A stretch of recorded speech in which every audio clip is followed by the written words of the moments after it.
You're watching Salina Media Connection. Jeremy Hill, Director of the Center for Economic Development and Business Research at Wichita State University, gave a presentation Thursday, October 31st, 2019, on the economic outlook for Kansas at the Salina Country Club during the Salina Regional Economic Outlook Conference. The presentation lasts about 45 minutes. Welcome to the Salina Regional Economic Outlook Conference. We are very pleased that you've joined us today. I'm Matt Thompson, President of Kansas Wesleyan, and I appreciate the opportunity to be invited to moderate our session today. So glad that you have stepped away from the busy work that you have to do to be a part of this conversation that talks about what's the future of our region going to be like from an economic standpoint. Just a few housekeeping items just before we begin. After lunch is served, we will stand back up probably in about 8 minutes or so to start the formal presentations. Restrooms are just behind this wall around the corner if you're looking for those. We ask you to go ahead and move your cell phones to vibrate or some non-noise making setting for us. But please do download the speaker PowerPoint presentations so you can follow along today as those are made. You can find them at salina.cedbr.org, which is the logo here all over the place. We'll tell you that again, salina.cedbr.org. We do want to express our sincere appreciation to our sponsors that make this event possible: the Henry Hegelson Company, the Kansas Health Foundation, and Kansas Commercial RE. We'd like to also recognize our local partners who help to support and promote this event each year: the Salina Area Chamber of Commerce, the City of Salina, and Salina Community Economic Development Organization. Will you please join me in thanking them?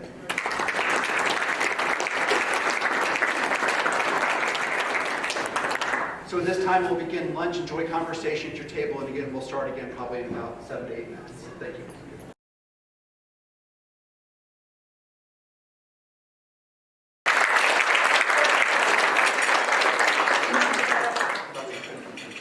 Thank you very much for coming. I can't believe it's been quite a few years that we've been coming here. The first time I was here, we were in a small little room back there. Like 2 years later, it was this same time of year, and there was snow outside right around October. So I'm used to seeing this beautiful course with snow out.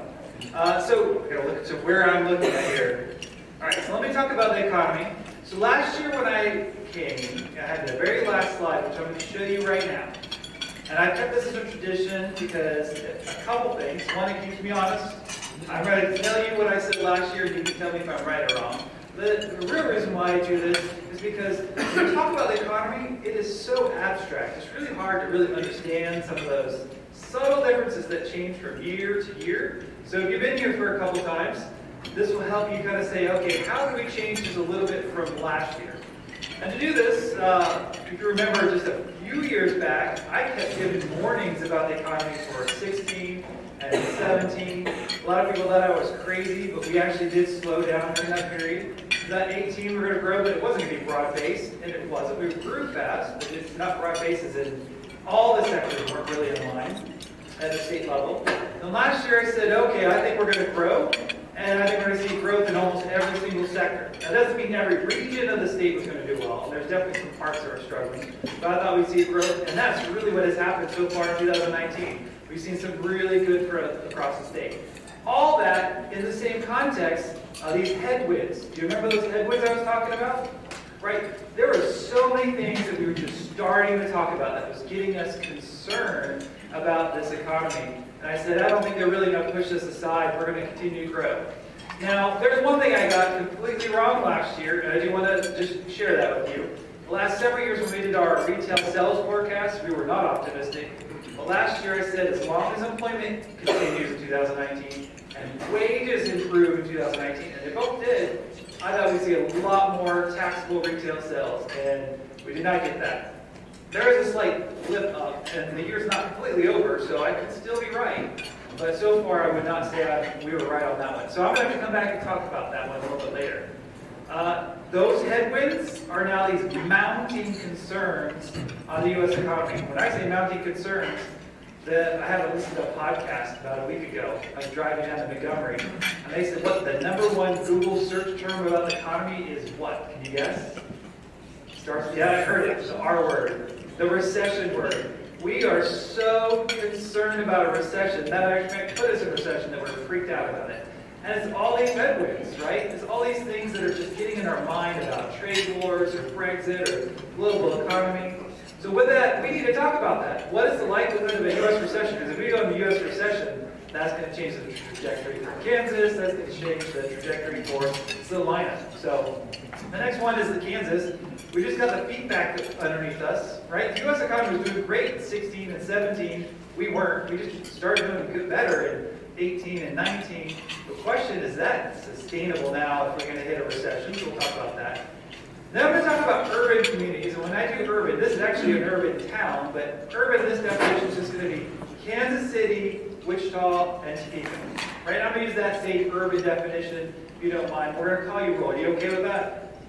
You feel somewhat rural, or just you have to be urban? Okay, we're going to use this as urban. But in urban communities, they've been growing so fast. There's all this conversation about this tight labor market and trying to find labor. Questions are they going to be able to climb over that wall and help those economies grow?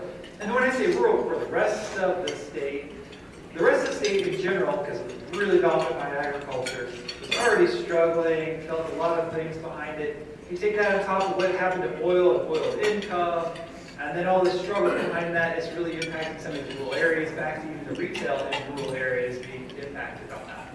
So with that, that's a framework. Now, every year, if I don't do a theme, I get evaluations. And I've had it here, the same thing in Salina, where you guys say you really want me to use these themes. So I put a theme on here. And the theme this year really was related probably to my age. I spent a lot of time in that doctor's office. They do all these measurements, they put it on your arm and your body temperature and so forth. But as I was thinking about this, some good similarities to this and the economy today. Because in both cases, you take measurements, right? But the value of those measurements, from your doctor's perspective, also has to be in the context of how old you are. How fit are you today? Same thing with the economy. How old is this economy today? How fit is this economy today? So if you don't mind, I'm going to use this as a way to kind of navigate. We're long in the tooth in this expansion. Should we think about these measurements a little bit differently than we thought about it a few years ago? All right, so the first one I want to talk about is respiratory. When I say respiratory, the question is not if we're breathing or not, because if we're not breathing, we're dead, right? We're in a recession. I don't think we're in a recession today, but the question is more of, you've been running this marathon, if you had any runners and you felt that running kind of environment, your lungs kind of get worn out sometimes. Are our lungs getting worn out because of this long expansion? So the first thing I put up here is consumption. How are households out there buying goods and services? In the last 5 years, they've been out there. They've been buying stuff, 2.2% growth every single year. And then recently it's actually grown over 3%, right? We've had this acceleration of this consumption. Is this sustainable? Actually it is, for several reasons. One, if you look at job being growing, we keep getting more jobs. Wages are going up nationally. And even if you look at debt, consumer debt to GDP is actually at an all-time low. So it's not like what was happening to ramp up in 2007 where we had all this, but we were spending it out of credit cards and other debt. It wasn't like that, right? So today, households, the fundamentals are right behind it. They're feeling really good. They're consuming, and they're consuming more. The reason why I say it's important is because if you look at that top right graph, this is my new pie chart. Do you like it? It's pretty clever little graphics that I have today. Anyway, this is a new pie chart. And if you look at consumption, consumption takes up about 68 to 70% of the overall economy. Right? We are a consumption economy in the United States. That's what drives our economy. And I said consumption, I know the first thing you thought, we buy stuff from China, isn't it? Bow your head. Yeah, you're jiggling, you know you thought it was China. But actually the biggest part of our consumption are services. Right? It's services going back to higher education, like going over to Matt's college, right? We buy those goods and services. It's housing, it's going to a lawyer, right? There's a lot of services that we consume that's not really moved out. Now if you look at those goods, you're still thinking it's China, aren't you? It's not. A big chunk of this actually goes back to food. We buy food mostly from the United States. And then we actually buy high-end goods. Like, have you seen the Cobalt boat that's built in Kansas? We buy boats and things like that. Then we have stuff that's imported from China. So the reason why I say that is the biggest driver to our economy is consumers. Consumers are healthy today. The fundamentals are behind them. As long as they don't get freaked out, our economy is going to continue to go forward no matter this global slowdown that we're hearing. So they're breathing just fine. It looks really good today. This is a concern now. Here's investments.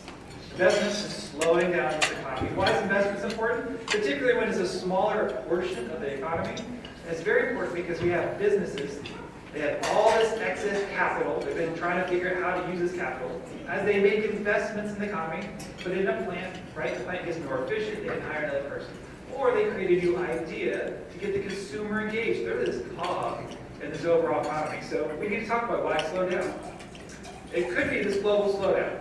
And if it's this global slowdown in the global economy, then okay, it should slow down. That is a fundamental thing. It should slow our economy down. But remember in the previous slide, most of our economy is driven by consumption within the U.S. So that can't be the biggest factor for slowing us down. Another one on here could be, another one, oh goodness, I've done this so many times, my mind has slipped on me. Oh, uncertainty. All those headwinds that we're talking about, it could be these uncertainties. Right? The uncertainties could be slowing down some of those business investments. As a matter of fact, when we do surveys for business in Kansas, we get particularly gun-shy, and we'll stop spending when we get concerned about the economy, by the way. But I don't think that's too much of the case, because if it's just uncertainties, and it's not something that's going to fundamentally change your business, it's like going to a little kid, and they say they're going to hold their breath. You look at them and say, okay, keep holding your breath. You're going to be engaged in the economy if the fundamentals are there. So I think that will come back. Another one that we should think about when investments slow down is just what happened right when Trump came in. Trump came into office, he cut some taxes, particularly corporate taxes. Once you cut corporate taxes, that was a stimulus effect to companies, right? They got them all inside, they spent a little bit, and a lot of economists think that's probably already wearing off a little faster than they would want. It's already wearing off, we're just coming back down to a new normal. And if that's the case, that's concerning, but it makes sense why we're slowing down. So you get the point, it's just slowing down, and it makes sense why we're slowing down. The next one I have on here is trade. Again, this is not a good sign. The slowdown, now you can see in previous quarters at the U.S. level, a slowing down of trade. This goes right back to this trade war that you keep hearing. We actually had a little bit of a deal last week with China with phase 1, which I'll come back to in a second. But if you go back just a little further, earlier on that phase 1, if you look at trade and its impact, economists think this is going to slow our economy by 0.3 percentage points. That sounds small, but it really isn't. That's actually really slowing down our economy quite a bit. Now, there are other economists that doesn't even come close to actually capturing what's going on. It's probably going to slow our economy about a whole percentage point, and that would really pull us down. If I was to give a characterization, this is like giving yourself asthma. We didn't need to do it. We're just having a hard time. Businesses in Kansas are having a hard time breathing just because of this overall environment of trade. Right? You don't know how to handle in that trade side of it. The alternative, we're now in this phase 1, and I won't go too much, but there's demands for phase 1 to purchase more ag goods. But I won't actually make my commentary. Maybe you have your own commentary on that one. But that could also fix other issues. You're a manufacturer in town. Fixing some of that could actually open up some of those markets, particularly some of the intellectual property issues that we have with China. Not in the short term, but in the long term, it could fix some stuff and help our economy out. All right, the next one on here is government. Now, government, that little bar, you probably can't tell, but that gray bar got a little bigger in that second quarter. Does anyone remember what happened in the first quarter with government? Yeah, I hear it. You're whispering. Be more confident. They're already saying that. What is it? Yeah, the government shutdown. Well, we couldn't purchase stuff, so the government actually just expanded quite a bit in the second quarter just because we delayed those purchases. The real underlying of the growth, the only thing that's really interesting, I think, for Kansas is the defense side of government. That continues to grow because of this under this presidential administration, and that benefits Kansas in so many ways. It benefits Kansas either. By the way, I've looked at government contracts. We get more per head in Kansas than a lot of other states do. We get a lot of government contracts. It flows through Kansas City. It flows through Wichita, through aerospace. I was down in Montgomery County, and they do the tanks, and they also have ammunition. They're getting some of those contracts that way. There's all through our state economy. We have a lot of that manufacturing base that gets those contracts.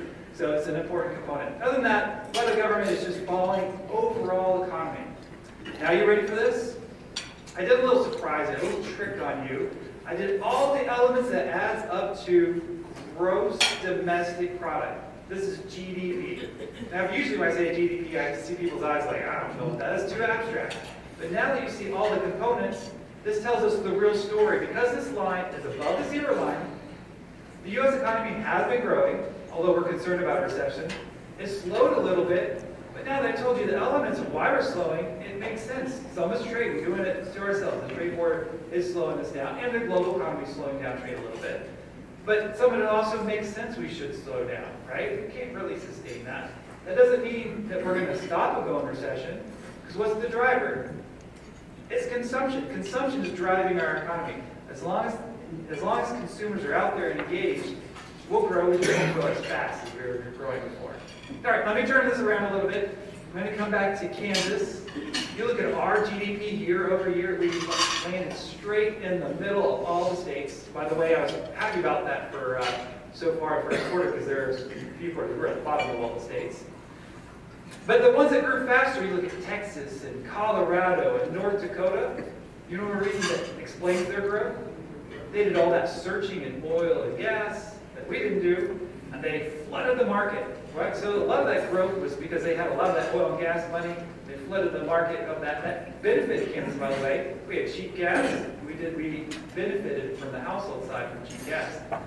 But the good news is that we actually didn't get in the problem that oil and gas. If we did all that searching, it would have been devastating. The price for us to pump it is so much more expensive.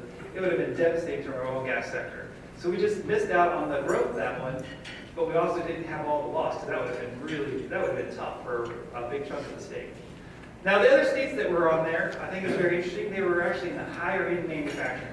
Manufacturing, the national level was slowing a little bit, but not the higher tech manufacturing, right? And you can see the higher tech manufacturing really flowing through. That's one of the reasons why the third one down explaining our growth is higher tech manufacturing. It's some machinery, it's a lot of aerospace that was fueling our growth in the first quarter of 2019. Now you can see the top right corner, you can see our GDP, and you see the growth slow down in that 2017, 2018. You can see that reacceleration up. Let me give you this perspective. I don't think it's going to be sustained at that level. Matter of fact, the first one that's really growing is that explains most of it is services.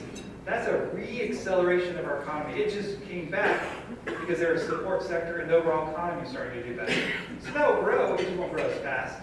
The next one on there is agriculture, which I will leave the mystery what's going on in agriculture and why agriculture explains so much for the most talented Michael Taylor talked about.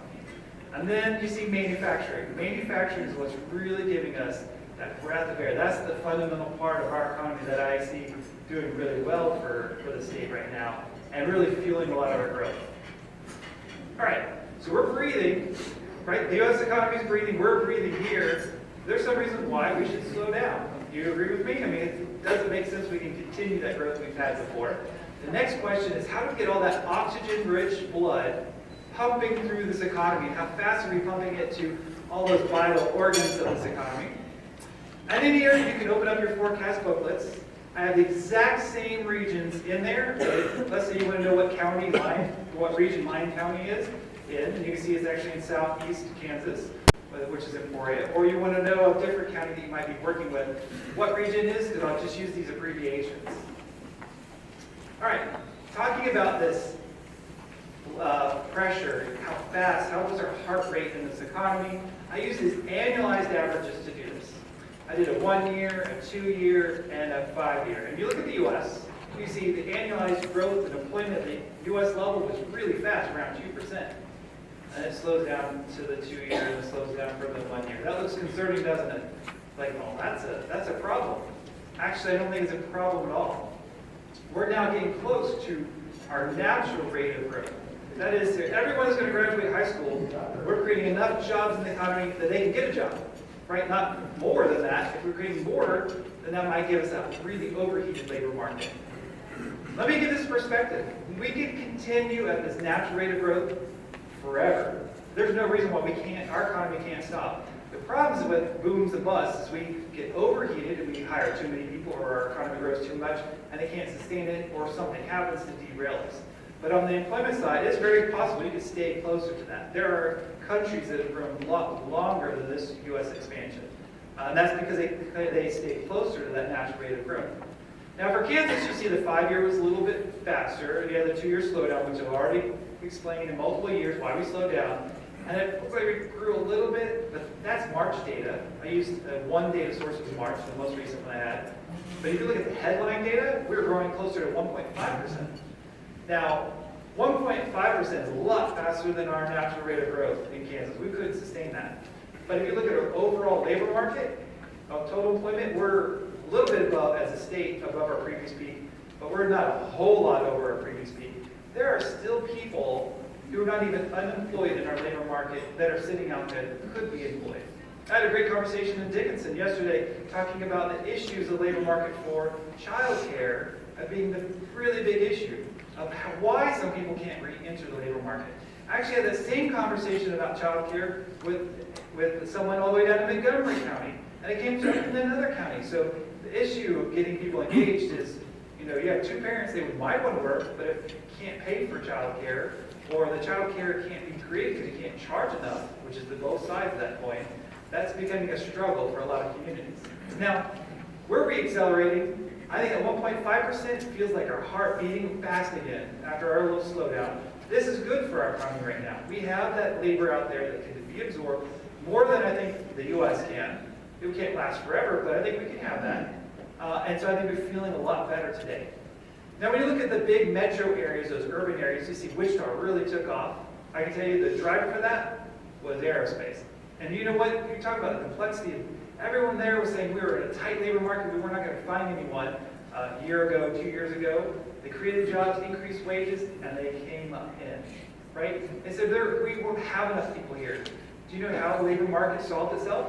There are people who weren't even unemployed who came back into the labor market. There are people who left manufacturing that came back to manufacturing. It's a reallocation of that labor. Now, does that make it hard for other employers? Absolutely. But we need to look at that with the technical universities training people. The labor market is acting perfect for what I would expect in this time and stage of this economy, right? We are getting tighter, but the labor market's reacting in a healthy way to solving that problem, even migrating some people in to solve that. Now, Kansas City is very different. They have ran out of every single person that's available. And the only way they're growing is people are moving in. They're raising wages and people are moving in that market, which I'll show you later. All right, the next one I'll go back here. So we have, you can see in South Central, I've had that more acceleration here in this region for that growth in employment. And do you know why? You have 2 sides. The South Central, if you look at that region, you go further north, it definitely gets to more ag, but you go further south, you are a manufacturing area. So you have a lot of machining manufacturing. And as they're manufacturing in this area, and that's what's really driving some of that growth in this region. All right, the next one we do is survey for businesses. Okay? They have their finger on the pulse of this economy. And they said, yes, we've been increasing jobs over this last year. And over this next year, we plan on increasing a lot more jobs. You know what the interesting story is on there? How many people were saying, I'm going to lay anyone off? It doesn't matter if you weren't even doing well. There were some of the people in my panel that said, we're not doing that great today, but I sure am not letting anyone go. Right? That shows this, you have to watch that person. They are an important component to this labor market. All right. Now this one I think is a perfect analogy for this heart race and your blood pumping. Does anyone have your blood pressure drop a little low? Or you know your parents or grandparents have dropped really low? What happens? You feel fatigued, right? You may be confused and dazed. If you remember the last several years, I kept talking about wages at the Kansas level and explained this quite a few times. But I think this really explains some of the issues that are underlying in so many different ways for this Kansas economy. Because if you took out inflation, and this is not inflation adjusted, if you took out inflation, there were several years where we had negative growth in our average wage, right? And that means something happened. As I shared last year, one of the reasons why our average went down was not because you were paying people less, literally. You shifted. We lost some higher skilled jobs that migrated out. We were creating more middle skilled jobs and lower skilled jobs depending on what area of the state. And we had to shift to lower, the composition of households are shifting down to a lower end. What does that mean? Their purchasing power is different, right? If you went from high income, you can go and consume whatever you want. Middle income, you're being a little bit more conscious. That lower income, well, then you're going to be very careful. You're very connected to the Walmart and Dollar General kind of shopping. You're not going to go out there and do frivolous shopping, right? And so that changes. Now, how does that feel in the economy? Well, that's a driver of so many different ways in our economy when the consumption side's down, the wage side's down. The good news is, look at that. And wages are now coming up, right? We have a lot more competition in wages. That out-migration that we were having the last couple of years, right, is because we weren't increasing wages, we weren't creating new jobs. Right now that we're creating more wage increases, that means we're attracting people back, or at least trying to keep them here. When you look across the state, you can see, I'll just talk about two of them, Topeka and Wichita. Do you know why the wages went up? It's one sector. We are in a manhunt for manufacturing workers. It is manufacturing driven today, and we feel it all through the state. It's interesting, I had this discussion down in multiple communities actually, when in aerospace we laid off a whole bunch of people in Wichita, right? And because we had excess labor, what did that do to wages? You didn't have to pay a lot more. Even here, you didn't even realize as a manufacturing company, you didn't have to really compete on that wage because there was this excess labor out there. But I went to some other communities and said, yeah, we didn't have to compete. It was a great environment. But guess what? Those people are being soaked up all across the state. In this region, they're being soaked back up. They're getting re-engaged in the labor market. We haven't been used to it, but you're now feeling that. And I went to some of these other communities and said, oh yeah, I didn't realize that. We would have a production worker very similar, something over at aerospace, and that affected our manufacturing wage here. I'm really having to increase them up today. All right, now let me go ahead and move on. The survey again. Asked them, what do you think about wages? They said, yes, we've been increasing wages last year, and we definitely plan on increasing wages this next year. Now, when I did a panel discussion with them, I said, all right, you're going to increase wages, but does this mean we're too tight in this labor market? So I asked them questions about who you're going to hire. And so when I said, you're going to hire this A-rated person, well, you know, this is not the time to buy them, so they told me. We can't really, there's not enough people that are really at top level unless you really bring in money to attract them out from another state. What about this B-level person? Yeah, we'll have to increase wages to get this B-level person, but do you know what is the biggest competition is the C-level, this lower level one. You're increasing wages a lot more than you had to do before. But when we asked about the profitability behind that, they said, oh, no, this all makes sense. We can make this work. It's just the function of where we are in this tight labor market, who is available for work, and how we engage. The good news is this. There's a lot of upward mobility of labor today. There's people out there in the labor market, some are millennials, but some were just marginal workers or people who had mental illnesses and things like that, who are now going back and saying, you know, with a little bit more effort, I can bring them back in the labor market and give them a job, and it will cost me more, but I can get them re-engaged. That's kind of where we're at. I don't think this is a sign of overheated, but I think it's a good sign where we can migrate people up and give them more skills back into the economy as we see that. All right, I talked about establishments earlier, right? And I talked about investments. I think of establishments somewhat like I think of that investment, right? How are we using that capital to be functional for the economy? How are we growing the economy? How our businesses are those cogs in this economy? And when you look at the U.S. level, you see this growth faster and faster and faster. And today, we're seeing a lot of this, what we call creative destruction. How many people watched all these IPOs this last year, right? WeWork came on, and then they failed. And they needed to fail. It was not realistic. Uber came on, and they had some issues too, because they were too realistic. I see those all as really healthy failures in the market. We need a lot of those. They need to be more creative, keep creating them, keep coming out. As long as the market's handling them efficiently and saying, okay, it's not sustainable, this market that you're doing, it puts them right back in line, and they have to become sustainable again. So I think that is a really good thing. It is getting overheated, but I think it's a good thing today. For Kansas, you see that growth, you see that 2 years slowdown, really to zero, and then you see a little bit of a growth again recently. But in Kansas, well, I should say, I thought we would see establishments grow a little bit faster now that we're seeing other things kind of come back again in Kansas, and it didn't. We have to think about what happened in policies within Kansas, right? There for a while, and these are employer establishments, there for a while we were encouraging non-employer establishments, the LLCs and the S-Corps, right? We had the tax policies that encouraged that, which would fall off of this. And then we removed that, which would not necessarily encourage them to come back, but I thought they would come back into it. When I talked to some bankers and some other businesses in this panel discussion, they said, you know what, we're past that. You know, our policies we're back to where we were before. It seems that things have all settled down. But when they talk to investors that have options to do it in Kansas or other markets, they say we're still investing in other places. They'll invest in Kansas City because they see great returns on it. They're looking at the past. They're investing in Texas. They're investing in Colorado. They're not really investing a lot in Kansas, which is why we're seeing this, right? There's some concerns. Now, what is this? If the fundamentals are back in Kansas and we now see some overall growth, I think we're going to see this turn around. I think 2019 we'll probably see a lot more business establishments. And I think next year in 2020 we're going to see more, as long as we don't get derailed in a national or global economy. I think we'll see a lot more that way. All right, I told you I'd come back to taxable retail sales. At the national level, we looked at this chart. It would just be a straight upward climb. Employment, wages, they all explain why we're consuming more and more and more. And then we are in this 4-year decline. You can see there's a little bit of a bump up. This is back in almost in the second quarter of the year. I don't have the rest of the year in 2019 quite yet, but that's not enough for me to say, yes, we're really growing retail sales. What are the fundamentals behind this 4-year decline? And I've shared this before, but it's important to understand what's happened to agriculture. What happened to oil and gas? What happened to even manufacturing during a lot of this?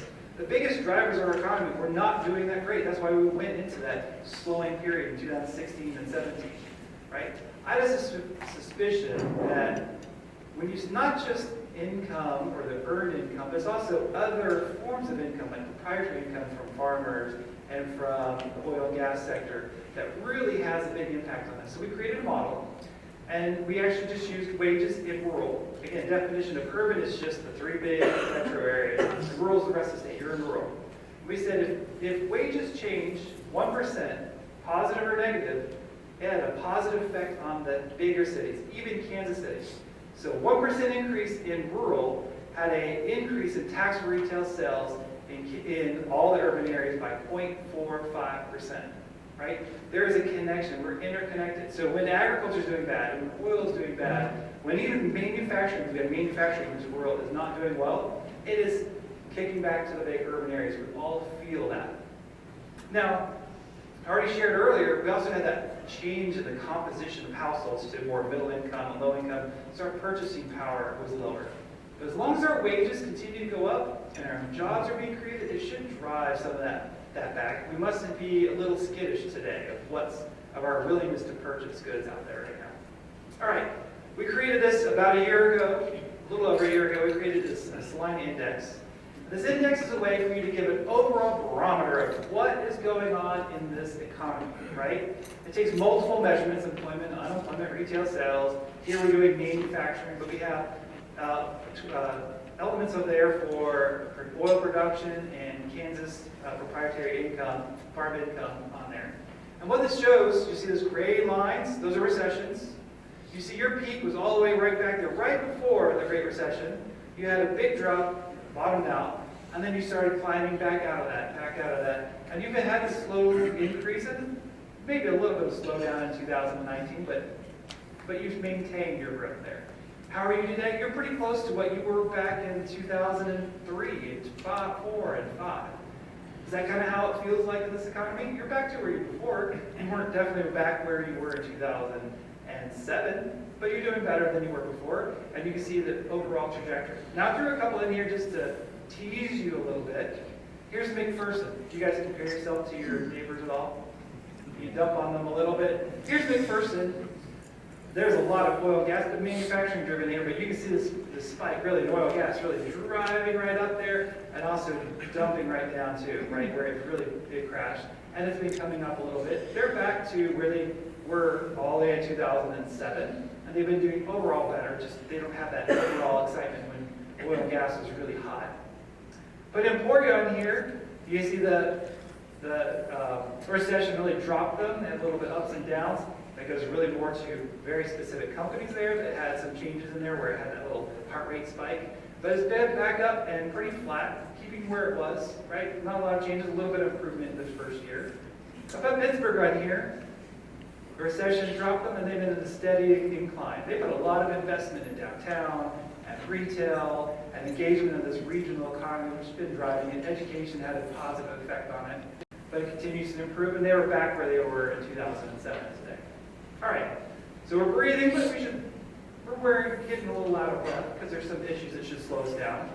We have, in some cases, for employment here, pumping again, that should feel a lot better in our Kansas economy, create a lot more opportunity. The next question is body temperature. Why do you want body temperature? This is to see if we have potentials of some kind of infection in our economy. Now, I don't shy away from some of the ones we don't want to talk about. And one of those we don't really want to talk about in the face of the population change. 2017, we were negative. It was not looking good. And actually, I said last year, 2018 data, which came out earlier this year, I said we would see some improvement, not a lot, and we see some improvement. Matter of fact, some of that improvement that you see is going to different parts of the state than you probably would imagine, right? There are some very rural areas that are growing.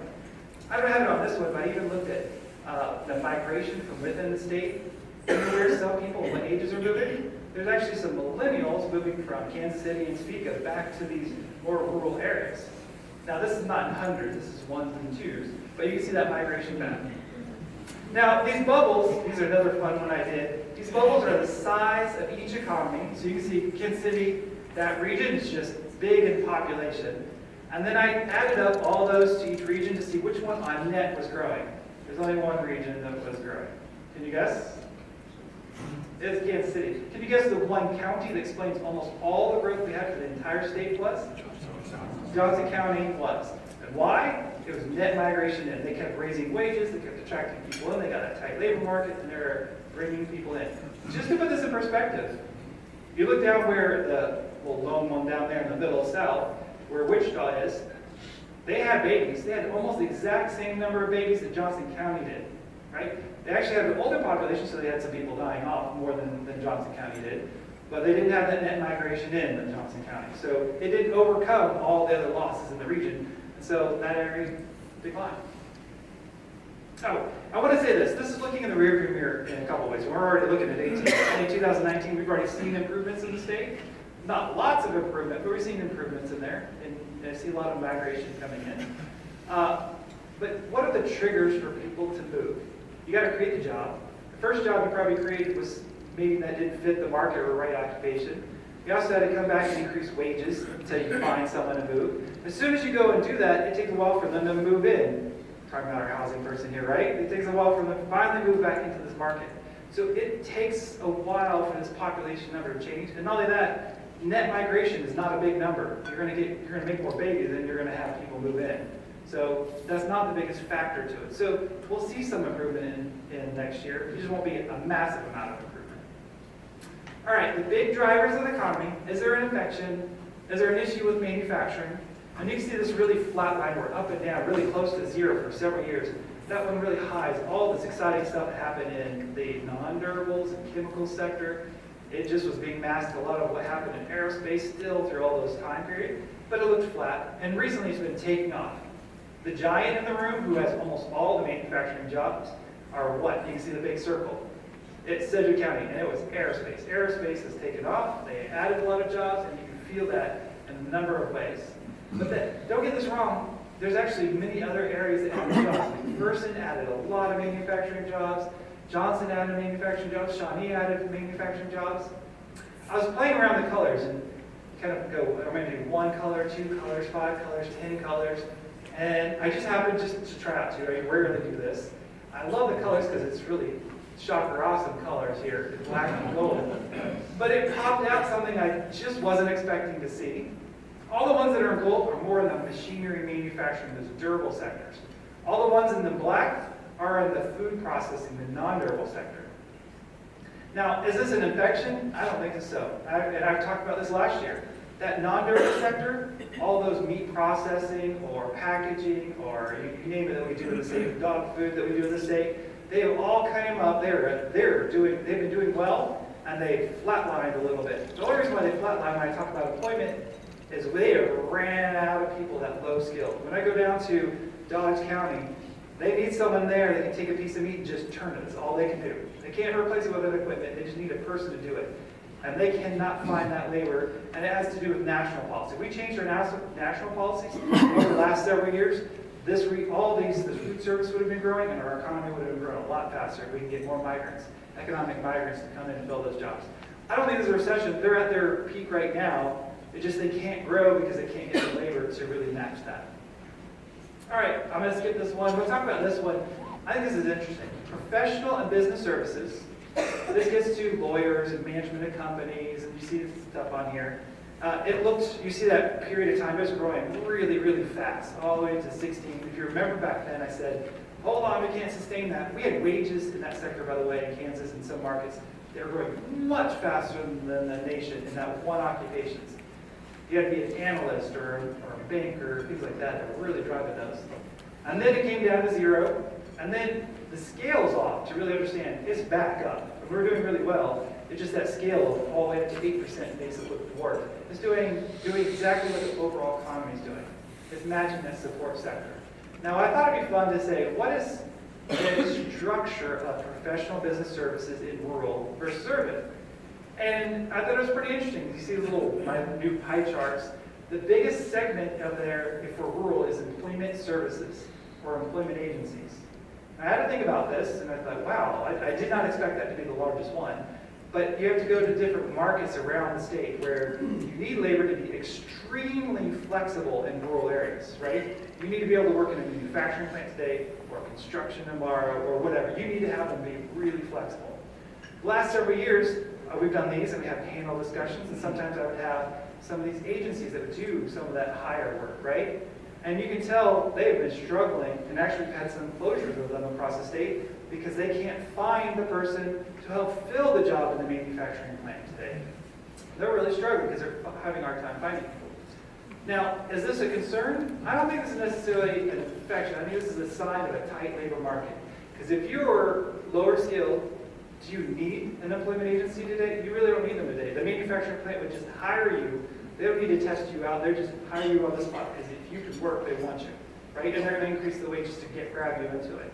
So all that looks negative. I think both signs for both urban and rural areas, it's just a sign of we're getting to a tighter labor market. We can't expect to grow extremely fast. Construction employment, I went to pull this one up this year, and you can see the real draw to this. If Kansas City's increasing wages, they're adding people, as all the business establishments are being created, that's clearly where all the growth is going for construction. Back to the survey, we asked businesses, what's going on in costs? And they said, yes, costs are going up. Costs are going because of inflation, but also the trade war, right, is making some costs for some companies really tough. Some are having a hard time handling some of those input costs. Prices that they charge the customers, the share respondents went down. I thought, oh, this is not good. So I sat down with them in a panel and said, what's going on here? And they said, you don't understand. Most of this, the inflation has been pretty consistent. We know what it is. We already made those changes in prices in the previous years. That's not a problem. We are fit. We're going to do really well. It's not a problem at all. Go to volume demand. This is the largest share in our response to say demand is there.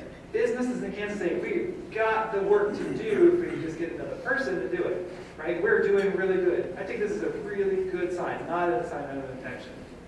Profit margins went down. I thought, oh no, here's another sign. Told me about prices, but what profit margins look scary. I said, no, Jeremy. We actually made a lot of money in the previous years, in 17 and 16. We already changed those prices.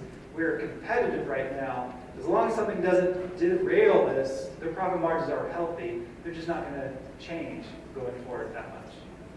All right. Well, now we know there's not too much of an area issues of this infection. The next question, are we going to have a heart attack? When is that recession, right? So now we're over here, and we have to first put this in perspective. Economic recessions, I'm going to dispel a myth. They don't die of old age. You can continue to grow and grow and grow. They don't die of old age. They always die of something out there that happens. And it won't be Brexit. It probably won't be the trade agreements, although that one has a lot more risk to it. Because if you look at all the past recessions, it's something we weren't thinking about is what caused that recession. Right? Markets have already hedged the risk for Brexit. We know the risk. In Kansas, we've already hedged the risk associated with trade. I talked to manufacturing companies around the state. One that said, I just am not going to do international trade right now. Another one that had international trade said, I got rid of it because the risk was too much. There's enough demand domestically, I don't need to do it. So they got rid of some of that risk, right? We naturally are hedging against those issues. The question is what is going to cause the next recession? Unfortunately, it's not going to be those things. I don't know what it's going to be. And if you have an idea, you're welcome to tell me. I had some people tell me some of their thoughts on it, but it's probably not going to be any of those. When we do the survey, we ask businesses, what are you concerned about? When you get down to the state, the number one issue is available labor. When they think available labor, they're dreaming of this massive available labor. They want lots of people out there. They want to go back 4 years ago, 5 years ago, when there's a lot of excess labor and they didn't have to pay more money. But that's not the reality that we're in now. What I'm really concerned about is not just skilled labor. I'm concerned about the one person that's critical for a company, like a meatpacking plant. That's what they need to grow. I need the one person up in the Kansas City area who can do big data and analyze some massive amounts of data. That one person that is down in aerospace and the production worker that's more skilled. Or that one person over in a community side where they need a home health aide, or they need a doctor or a veterinarian. They need those aspects. They get a tight labor market, we need to change our perspective, saying the real issue for us to grow is not a massive amount of people, it's that who's that one person that makes us grow. The other one, and I won't talk about it, is farm debt and the farmer themselves. There's a lot of concerns there, which you'll hear about a little bit later. All right, you can't talk about a recession. How am I doing on time? Oh, I will, you need to tell me that, okay. So I will skip forward on there. Our forecast, look, I think realistically optimistic, we should grow about the same. Our forecast is for us to grow closer to our natural rate of growth. We can't grow really fast. We're positive about wages. I personally think retail sales should go up, but my model said no. We're lucky to be zero growth. Flat growth would be a good thing. All the large cities should grow a lot slower for that tight labor market. And with that, I'm going to turn it over because I don't want to get out other people's time. Let's hear it from Jeremy. That was a presentation by Jeremy Hill on the economic outlook for Kansas. You're watching Salina Media Connection.